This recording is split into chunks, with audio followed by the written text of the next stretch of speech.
नमस्कार दोस्तों। कहानियों की श्रृंखला में आज सुनेंगे मालती जोशी जी की लोकप्रिय कहानियों में से एक कहानी साजिश।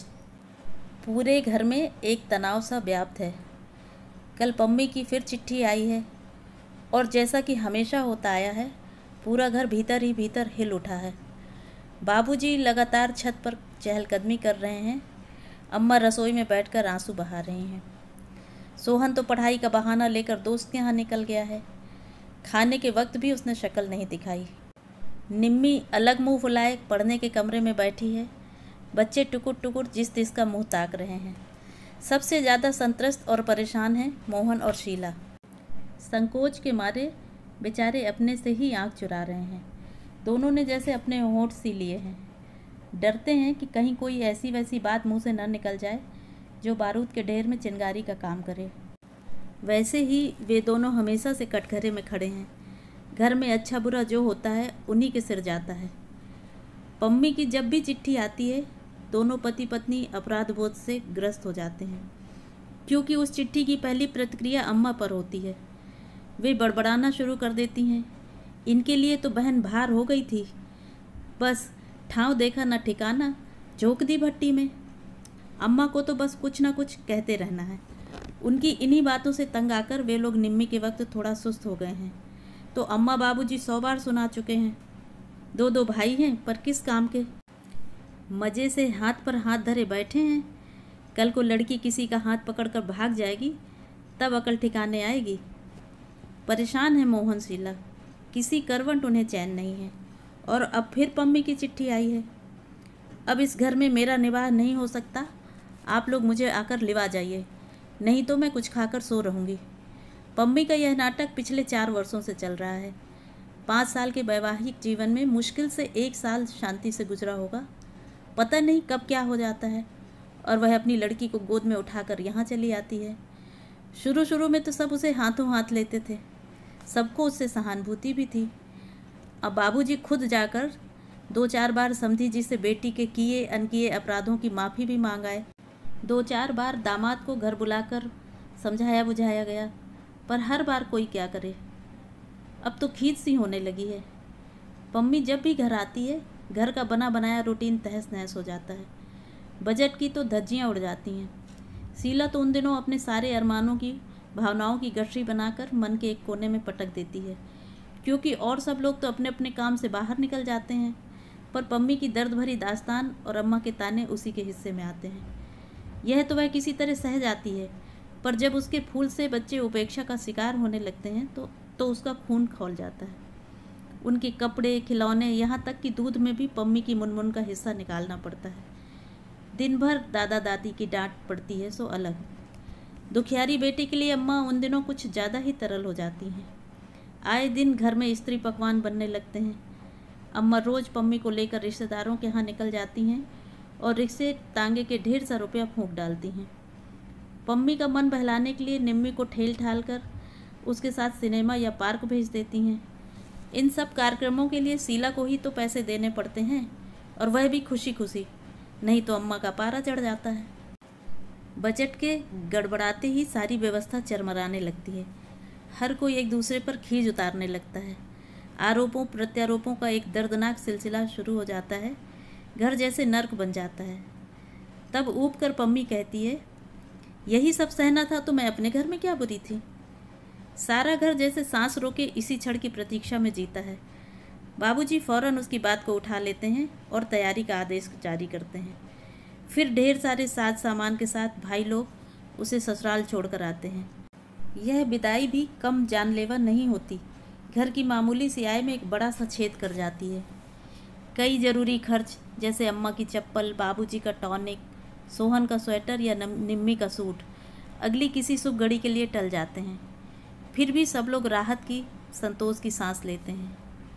पर खर्च की यह गहरी खाई ठीक से पट भी नहीं पाती कि पम्मी का खत फिर आ जाता है। 2 दिन तक लगातार तनाव झेलने के बाद शीला से नहीं रहा गया। पति से बोली, देखो तुम तो दिन भर बाहर रहते हो, इनकी नज़रें झेलनी पड़ती हैं मुझे। ऐसे देखते हैं जैसे मैं कोई हत्यारिन हूँ। तो क्या करूँ? उसे लिवा लाओ। इसका मतलब क्या होता है जानती हो ना? जानती हूँ, पर उपाय ही क्या है? कल को कुछ हो गया तो ज़िंदगी भर सबके ताने उलाहने सुनने पड़ेंगे। सुबह दफ्तर जाते हुए मोहन ने सबके सामने सबको सुनाते हुए सोहन से कहा, ये 200 रुपये रखो और दोपहर की गाड़ी से निकल जाओ। कहाँ? जयपुर। पम्मी को लिवा लाओ, फिर यहाँ जैसा होगा भुगत लेंगे। अम्मा का चेहरा एकदम खिल उठा। वे बड़ी आशा से सोहन की ओर देखती रहीं, पर वह पत्थर की मूर्ति की तरह निश्चल खड़ा रहा। रुपयों को उसने छुआ भी नहीं। आखिर मोहन को पूछना ही पड़ा, क्या सोच रहे हो? भैया, दीदी का आना क्या 2 महीनों के लिए टल नहीं सकता? क्यों? क्यों क्या? जानते तो हैं कि यह मार्च का महीना है। आपको अपने टीपू मीनू की चिंता ना सही, मेरा और निम्मी का तो ख्याल कीजिए। दोनों की परीक्षाएं सिर पर हैं। इस समय तो कोई भी मेहमान अखरता है। दीदी तो फिर आप जानते ही हैं, आते ही सारा वातावरण गंदला करके रख देती हैं। घर में पाँव देने की इच्छा भी नहीं होती। पढ़ाई क्या खाक होगी? आप तो खुशकिस्मत हैं छोटे भैया, निम्मी ने सुर मिलाया। घर में पाँव देने की इच्छा ना हो तो दोस्त के घर जाकर पढ़ सकते हैं। हम क्या करें? दीदी आती हैं तो कितना काम फैल जाता है। वे तो किसी काम में हाथ लगाती नहीं, बस दिन भर बैठी बिसूरती रहती हैं। अपनी बिटिया तक तो उनसे संभलती नहीं है, उसे भी हम पर थोप देती हैं। अम्मा एकदम हतप्रभ थी। तुम दोनों को अपनी सगी बहन भी जहर लग रही है। वाह रे कलजुग। मगर शीला खुश थी। अच्छा हुआ कि अम्मा जी जान तो गई कि पम्मी का आगमन सारे घर के लिए कितना अनचाहा अध्याय है। सबसे ज़्यादा खुशी तो इस बात की थी कि जो कुछ कहा सोहन ने कहा, निम्मी ने कहा। मोहन और शीला के सिर कोई बुराई नहीं आई। उसके बाद वह प्रसंग एक तरह से समाप्त ही हो गया था। बाबूजी ने पम्मी को लिख दिया था कि बच्चों की परीक्षा के बाद वे खुद आकर उसे लिवा ले जाएंगे। इसी आशय का एक अनुरोध पत्र उन्होंने समधी जी को भी लिख दिया था। मोहन से भी कह दिया था कि एकाध पत्र बहनोई को भी लिख दे। हम उम्र हैं दोनों, 2 बातें प्यार से समझा देंगे। लेकिन इस बार पम्मी ने किसी का इंतज़ार नहीं किया। वे छुटकारे की सांस ठीक से ले भी न पाए थे कि वह रोती झींकती आ पहुंची। उसे देखते ही सबके चेहरे फक पड़ गए। उस दिन घर में उत्सव का सा वातावरण था। मोहन ने अपने एक परिचित को सपरिवार आमंत्रित किया था। यह निमंत्रण अनायास या अहेतुक नहीं था। निम्मी के लिए उस घर में बात चलाने की योजना थी। वे लोग इस बहाने घर को, निम्मी को देख लें, यही इच्छा थी। घर को उस दिन विशेष यत्न से संवारा गया था। निम्मी भी सजी धजी गुड़िया सी बैठी थी, इतनी चुप चुप जैसे कि मुंह में जबान ही ना हो। और सबने भी अपनी बेहतरीन पोशाकें पहन ली थीं। शीला ने जिद करके सास को भी कलफ लगी साड़ी पहना दी थी। वे मिस्री की डली बनी मेहमानों से बतिया रही थीं। बाबूजी सबके बीच में चुपचाप बैठकर सामने वाली पार्टी को आंक रहे थे, परख रहे थे। शीला रसोई में व्यस्त थी। सोहन बाजार के चक्कर काट रहा था। मौका लगते ही बहन को चिकोटी काट लेता था। माहौल खुशी से सराबोर था कि पम्मी घर में भूचाल की तरह दाखिल हुई। आते ही उसने बुक्का फाड़कर रोना शुरू कर दिया। मुझे वहाँ भट्टी में झोंक कर यहाँ सब बैठकर गुलछर्रे उड़ा रहे हैं। इतनी चिट्ठियाँ लिखी पर कोई झांकने भी ना आया। किसी को भी परवाह नहीं है कि पम्मी जिंदा है या मर गई। इतनी ही भारी लगती हूँ तो हाथ पांव बांधकर कुएं में फेंक दिया होता। बार बार तंग तो नहीं करती, पर जब आपके पास देने के लिए कुछ नहीं था तो मेरी शादी क्यों की? लड़के वालों के सामने अच्छा खासा नाटक हो गया। महफिल तो उखड़नी ही थी। बार बार क्षमा याचना करके उन लोगों को विदा किया। उनके यहाँ से क्या जवाब आएगा यह तो अब करीब करीब निश्चित ही था। बड़ी मुश्किल से कहीं बात लगी थी, सब चौपट हो गया। महीने के अंतिम दिन थे, फिर भी मोहन ने जी कड़ा करके स्वागत सत्कार में 150 फूंक डाले थे। सब पर पानी फिर गया। घर पर जैसे मातम छा गया। निम्मी तो खाट पार्टी लेकर ऐसी पड़ गई कि उसने खाना भी नहीं खाया। और लोग भी पम्मी से खिंचे खिंचे ही रहे। अम्मा और भाभी को छोड़कर किसी ने ठीक से कुशल क्षेम भी नहीं पूछी। अपने स्वागत का यह नया अंदाज देखकर पम्मी सहम गई। 2 दिन तो उसने किसी तरह सब्र कर लिया, तीसरे दिन फट ही पड़ी।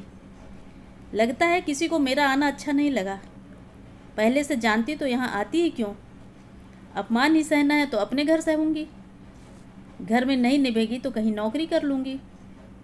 सोहन भी जैसे तैयार ही बैठा था। बोला, तो कर लो ना नौकरी। जिंदगी भर भैया भाभी की छाती पर मूंग दलना क्या ज़रूरी है? जब मन होता है मुँह उठाकर चली आती हो। आखिर तुम्हारे लिए कोई कितना करेगा? घर में एक और लड़की भी है। आती हूँ तो अपने बाप के घर आती हूँ, पम्मी ने तमक कर कहा। तुम्हारे दरवाजे आऊँ तब आंखें दिखाना। बाप का घर कहकर सोहन बाहर चला गया। वह अपने दिल का गुबार निकाल चुका था। सुखी है सोहन, अविवाहित है, इसलिए मन की बात बेरोक टोक कह डालता है। कोई यह नहीं कह सकता कि बीबी ने उसके कान भर दिए हैं। अपमान से पम्मी के आंसू निकल आए। सबसे ज़्यादा दुख तो इस बात का था कि सोहन इतनी बड़ी बात कह गया और बाबूजी कुछ नहीं बोले। जिनके बल पर वह अकड़ रही थी, कानों में रुई दिए वह चुपचाप छत की कड़ियाँ गिनते रहे। बाबूजी, उसने कातर स्वर में पुकारा। सब सुन रहा हूँ बेटे, बाबूजी ने उसी तरह छत की ओर निर्निमेष देखते हुए कहा। पर सच बात तो यह है बेटा कि अब तुम्हारे बाप का घर कहाँ रहा। सब तो चुक गया। पेंशन जो मिलती है वह दवाइयों के लिए ही पूरी नहीं पड़ती। बेटे के भरोसे पर जी रहा हूँ। अपनी लंबी चौड़ी गृहस्थी उसके गले मढ़कर बैठ गया हूँ। उसका बोझ और कितना बढ़ाऊँ? बाबूजी, लेकिन पम्मी बेटे, हम लोग तुम्हारे जन्म के जिम्मेदार हैं। कर्म तो तुम्हें अपने खुद ही झेलने पर होंगे। सुख दुख जो भी हो अपने घर में ही सहो बिटिया। कल को तुम यहाँ आकर बैठ जाओगी तो बताओ निम्मी को कौन स्वीकारेगा? पम्मी के सारे सवाल चुक गए थे और शायद उत्तर भी। 3-4 दिन बाद पम्मी को सोहन के साथ गाड़ी में बिठाकर लौटे तो बाबूजी को ऐसा लग रहा था जैसे बेटी को अंतिम विदा दे आए हों। अगर कल को कुछ हो गया, पम्मी के ससुराल वालों ने यदि सचमुच कोई षड्यंत्र रच डाला, तो वे भी उससे बरी नहीं हैं। इस साजिश में वे भी बराबर के हिस्सेदार हैं। तो ये थी कहानी दोस्तों। इसी तरह की और भी रोचक अनूठी कहानियों के लिए मेरे चैनल को सब्सक्राइब करना ना भूलें। चैनल को लाइक करें, ज़्यादा से ज़्यादा शेयर करें और कमेंट करके ये ज़रूर बताएं कि आपको ये कहानी कैसी लगी। मिलते हैं अगले वीडियो में एक और नई कहानी के साथ। तब तक स्वस्थ रहें, सुरक्षित रहें। Thanks for listening.